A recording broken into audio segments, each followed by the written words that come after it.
Ever feel like you're hitting roadblocks in life? But maybe, just maybe, they're not just bad luck. Like, what if there's something more going on? Interesting.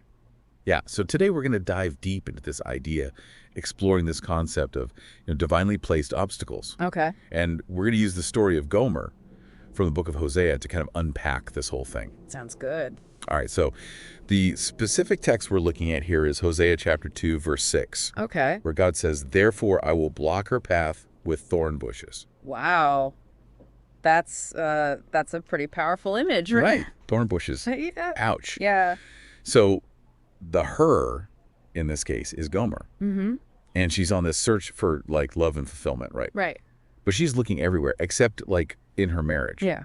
Like she thinks material possessions, new lovers, that kind of stuff will make her happy. Mm-hmm. But her actions are actually kind of mirroring this bigger issue. Oh. Which is like the unfaithfulness of the northern kingdom of Israel towards God. I see. It's funny because we might not be like bowing down to golden calves or anything like that. Right. But I could definitely see how that idea of searching for fulfillment in the wrong places applies to us today, too. Yeah. I know I've definitely been down that road myself, chasing after things that just, left me feeling empty in the end. It's a pretty universal human experience, I think. Yeah, totally. And so that's where, like, the historical context of the Northern Kingdom gets really interesting. Okay. They were chasing after all sorts of idols, literally and figuratively. Right. And they really thought these idols held the key to, like, their security and prosperity. Mm-hmm. So they're putting all their faith in these idols, but what happens? Yeah. Does it work out for them? Well, I'm guessing not, based on the whole thorn bushes thing. Exactly. Yeah. It doesn't go well at all. So what happens? Well, their pursuit of these false gods leads to this whole downward spiral, disobedience, suffering, the whole 9 yards.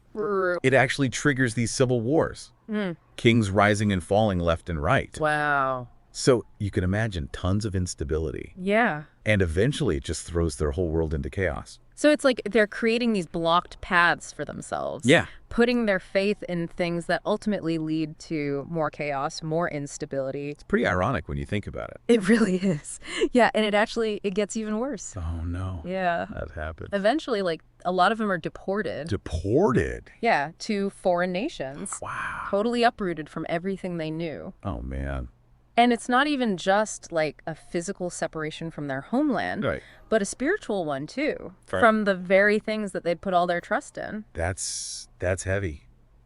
And it makes me wonder, are we so different today? I mean, we might not be worshiping statues right now, but are there things in our lives that we've kind of turned into idols? Oh, yeah. Things we rely on for like happiness and security, even though they can't really deliver. Absolutely. And actually, the source has some really specific examples of those like modern day thorn bushes and idols. I'm curious, what kind of things are we talking about here?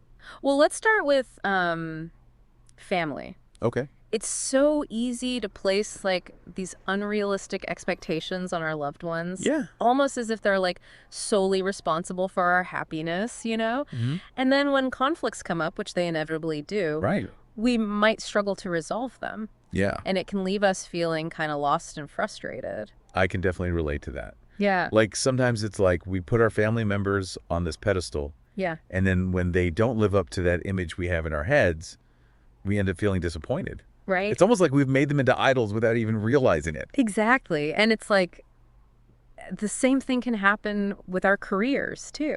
Oh, interesting. We might tie our entire sense of self-worth to professional success, turning our jobs, our businesses into idols. Right. Then when like challenges come up, Yeah. difficult colleagues, demanding bosses, or even just a decline in business, Right. we react with, complaining and discontent. Yeah. It's so easy to fall into that trap, isn't it? It is. Like we blame external factors. Yeah. The economy, the government, our coworkers, anything but ourselves. Well, it's like a classic way of missing the bigger picture, Yeah. And what the source is suggesting here is that these very obstacles, these frustrations, these challenges could be divinely orchestrated. Right.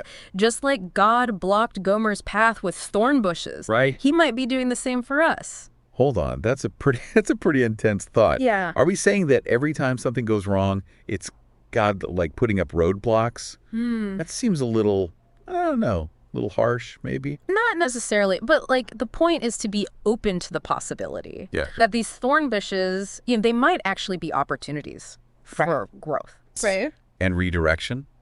So what are we supposed to do? Like, instead of complaining about the obstacles. Yeah, what if instead of that, we asked, okay, God, what are you trying to show me here? What direction do you want me to take? That's a very different way of looking at it. Yeah. It's almost like those thorn bushes are, well, not exactly welcome, but they're like signposts pointing us in a new direction. Exactly. And Hosea 2.6, it makes it clear. Yeah. It is God who intervenes, blocking our paths to keep us from chasing after those things that won't bring us true fulfillment. So the takeaway here isn't to, like, try and bulldoze through the thorn bushes. Right. Or get back to our old ways, but to turn back to God. Exactly. We're called to humbly ask him to remove those obstacles. Okay. Not so we can go back to our idols, Right. but so we can seek a genuine relationship with him. That's powerful. It's not about avoiding difficulties altogether, Right. but seeing them through a different lens. Yeah. Gomer's story, it really drives that point home. It does. Her unfaithfulness, it led to suffering, but it also ultimately led her back to a place of healing and reconciliation. Yeah. It's like those obstacles, those thorn bushes, they're actually like opportunities in disguise. Yeah. Not meant to punish us, but to redirect us Right. towards something much greater, a deeper relationship with God. That's a beautiful way to put it. It's about recognizing that even the painful experiences, Yeah. they can be chances to grow closer to God. So instead of getting angry or frustrated when things go wrong, Right. we should be asking ourselves, like, what is God trying to show me through this? Yeah. Is this a thorn bush moment? What idols do I need to let go of? Exactly. And then that next step is so crucial. Asking him to remove the thorn bushes. Yeah. But not so we can go back to our old ways. Right. Right. To those things we've turned into idols. Yeah. We're asking for a clearer path to him, for a deeper connection. That's where true fulfillment lies. Absolutely. That's a message that resonates just as powerfully today as it did back then. Well, I think this deep dive has given us a lot to think about. Definitely. The whole new way of looking at obstacles and challenges. It's a reminder that God is always with us, even in those tough moments. Yeah. And he's using those experiences, Yeah. to shape us, to guide us. Towards a deeper relationship with him. Exactly. So, as we wrap up here, one final question for you to consider. Okay. What thorn bushes might be present in your life right now? Good question. And what might God be trying to redirect you towards?